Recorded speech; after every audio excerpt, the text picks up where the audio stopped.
주님께서 여러분과 함께 요한이 전한 거룩한 복음입니다. 주님 영광 받으소서.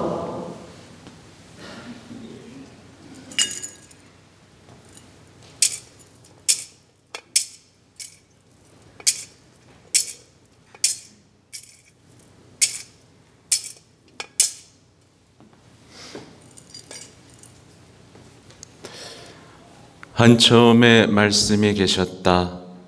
말씀은 하느님과 함께 계셨는데 말씀은 하느님이셨다. 그분께서는 한처음에 하느님과 함께 계셨다. 모든 것이 그분을 통하여 생겨났고 그분 없이 생겨난 것은 하나도 없다.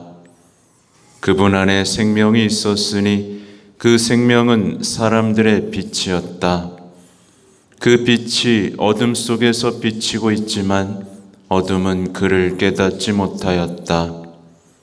하나님께서 보내신 사람이 있었는데 그의 이름은 요한이었다. 그는 증언하러 왔다. 빛을 증언하여 자기를 통해 모든 사람이 믿게 하려는 것이었다. 그 사람은 빛이 아니었다. 빛을 증언하러 왔을 따름이다. 모든 사람을 비추는 천빛이 세상에 왔다. 그분께서 세상에 계셨고 세상이 그분을 통하여 생겨났지만 세상은 그분을 알아보지 못하였다. 그분께서 당신 땅에 오셨지만 그분의 백성은 그분을 맞아들이지 않았다. 그분께서는 당신을 받아들이는 이들, 당신의 이름을 믿는 모든 이에게 하느님의 자녀가 되는 권한을 주셨다. 이들은 혈통이나 유교이나 남자의 욕망에서 난 것이 아니라 하느님에게서 난 사람들이다. 말씀이 사람이 되시어 우리 가운데 사셨다. 우리는 그분의 영광을 보았다. 은총과 진리가 충만하신 아버지의 외아드님으로서 지니신 영광을 보았다. 요한은 그분을 증언하여 외쳤다. 그분은 내가 이렇게 말한 분이시다. 내 뒤에 오시는 분은 내가 나기 전부터 계셨기에 나보다 앞서신 분이시다. 그분의 충만함에서 우리 모두 은총에 은총을 받았다. 율법은 모세를 통하여 주어졌지만 은총과 진리는 예수 그리스도를 통하여 왔다. 아무도 하느님을 본 적이 없다. 아버지와 가장 가까우신 외아드님, 하느님이신 그분께서 알려주셨다. 주님의 말씀입니다.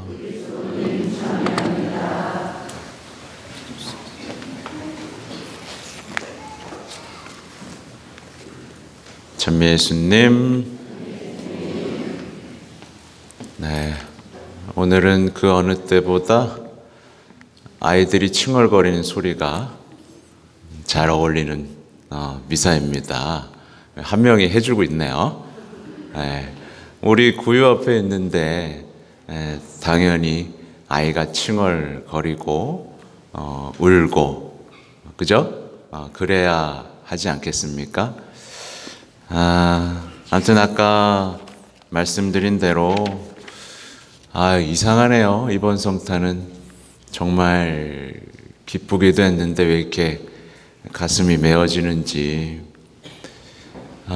정말 우리를 위해서 죽을 것을 알고, 그래서 성탄은 인간에겐 가장 기쁜 날이지만 하느님께는 가장 슬픈 날이기도 합니다. 그래서 이냐시오 묵상 중에는 그 삼위일체 하느님이 모여서 예수님이 가신다고 하니까 안 된다, 가면 죽는다, 그러나 갈 겁니다.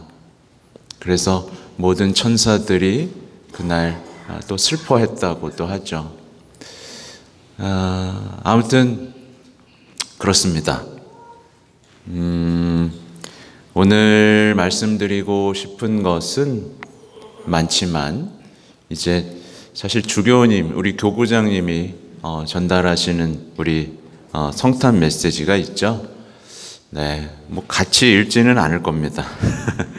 같이 읽기보다는 주교님이, 교구장님이 말씀하신 이 부분들의 핵심들을 이렇게 조금씩 짚어가면서 이야기를 나눌게요. 읽으면 좀 너무 심심하니까. 그렇죠? 그래서 보면 이제 우선 이 부분을 읽어드릴게요. 사랑하는 형제 자매 여러분, 구세주 예수 그리스도의 탄생을 진심으로 축하드립니다. 말씀이 사람이 되신 그 사랑이 여러분과 여러분 가정에 충만하기를 기도합니다. 이렇게 메시지 주셨는데요. 이제 이어지는 내용 중에 이런 말씀이 있어요. 사실 하나님께서는 누구에게나 말씀하시지만 그 말씀을 모두가 알아듣는 것은 아닙니다. 라는 말씀을 우리에게 해주세요. 실제로 이제 오늘 이제 복음을 보면 어때요? 그 빛이 어둠 속에서 비치고 있지만 어때요? 어둠은 그를 깨닫지 못했습니다. 그리고 또 나오죠.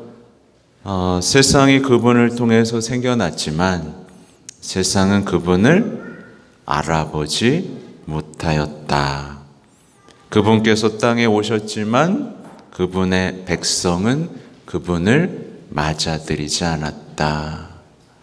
이렇게 요한복음사가는 이 시작부터 어떻게 보면 인류의 어떤 슬픈 역사를 예고하고 예언하고 있죠. 근데 실제로 여기에 주인공이 되면 안 되거든요. 근데 여기에 주인공이 되는 사람들이 있어요.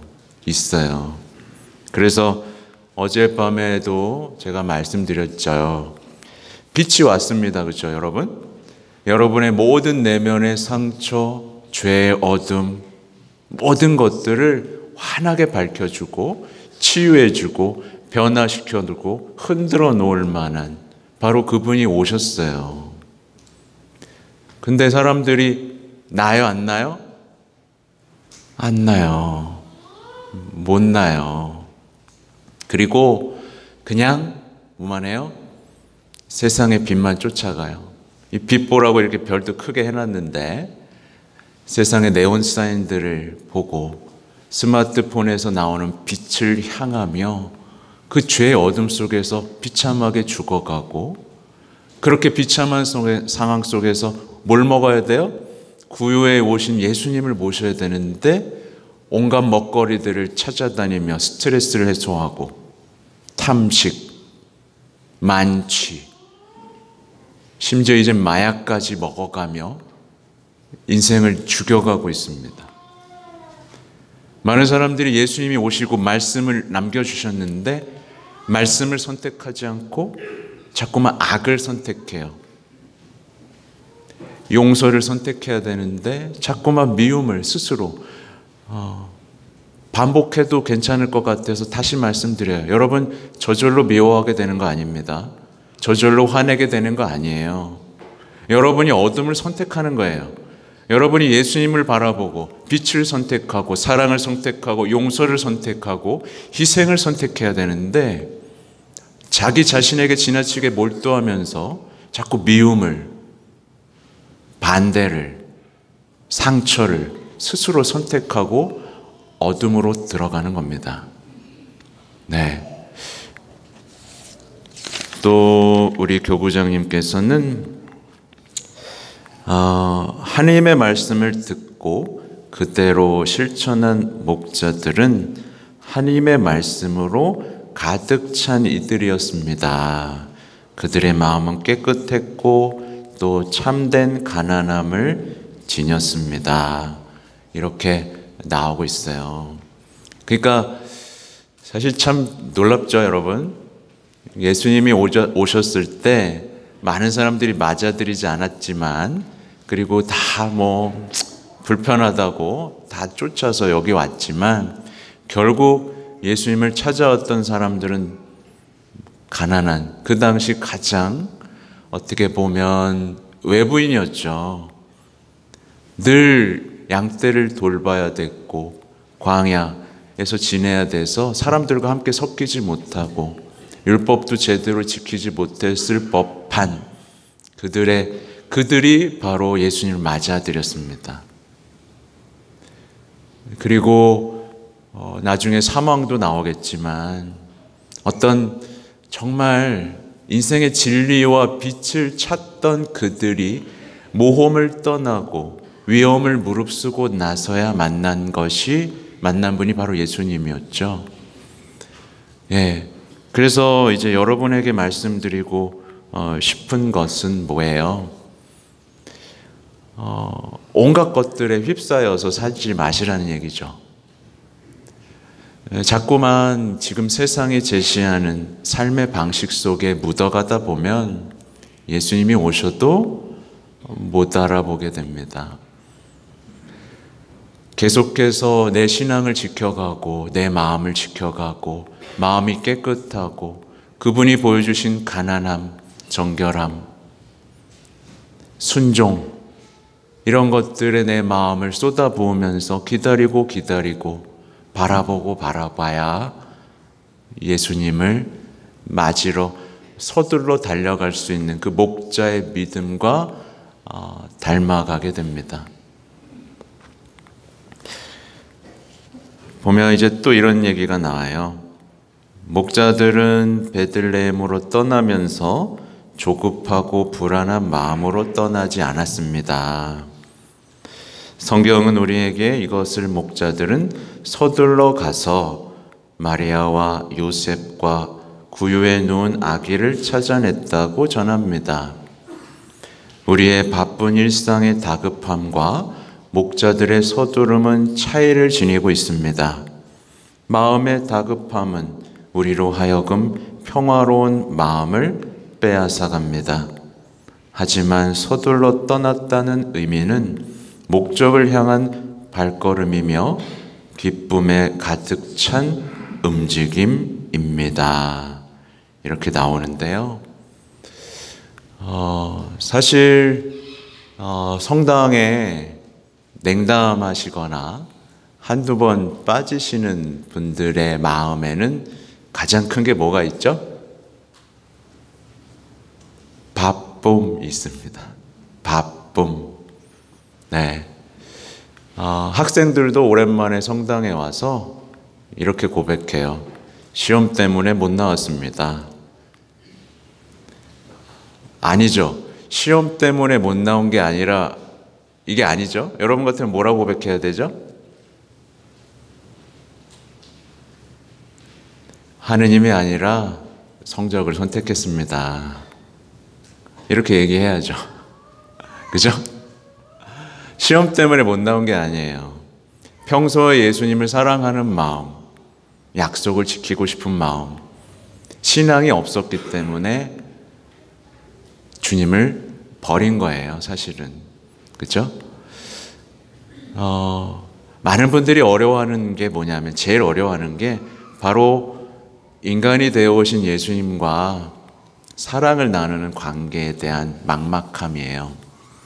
그러니까 자꾸 신앙은 그냥 의무로 남고 말죠. 그래서 절호에 찬습니다.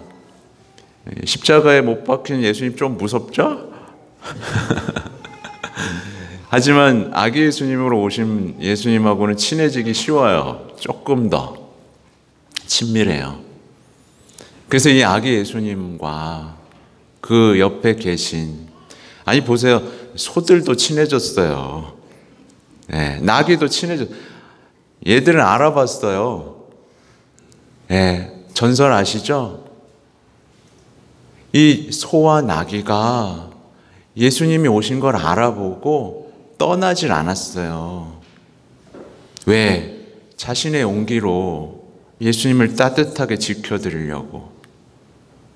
그렇게 동물들도 예수님을 알아봐요. 그래서 여기서 잠깐 묵상할 수 있는 게 여러분, 우리 반려동물 요즘 많이 키우죠? 그죠? 반려동물을 볼 때 여러분 왜 행복하죠? 나를 주인으로 여기기 때문에 행복한 거예요. 나만 바라보기 때문에 여러분 행복한 거예요. 그죠? 그럼 예수님은 어떨까요? 예수님을 주인으로 알아보는 자녀들이 있다면 예수님도 행복해 하시는 거예요.